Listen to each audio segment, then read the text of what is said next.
So here's an example of cognitive flexibility.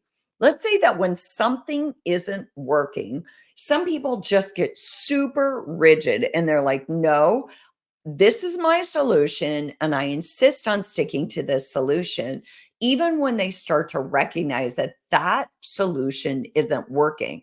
But cognitive flexibility says that when something isn't working, you can change strategies. You can pivot without getting stuck.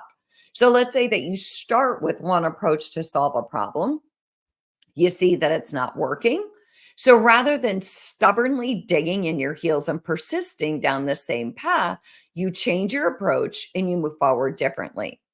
Research supports that when you're able to embrace this kind of uncertainty and you can hold contradictory ideas, and unlocks creative thinking.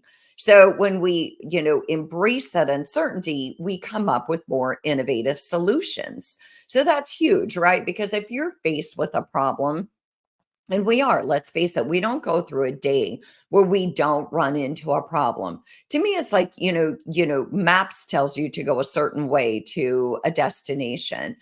And you get to the destination and maps hasn't caught up with what's currently going on in your area. And so they don't recognize that there's construction.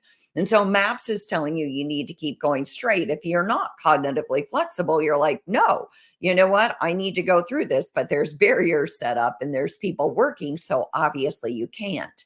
And that's a simplified example, but we have to be flexible in the way that we solve problems, whether we're at work or whether we're at home. So, cognitive flexibility is important when we're raising kids. It's important when we're at our jobs. It's important in any kind of behavior or situation that we run into that requires problem solving.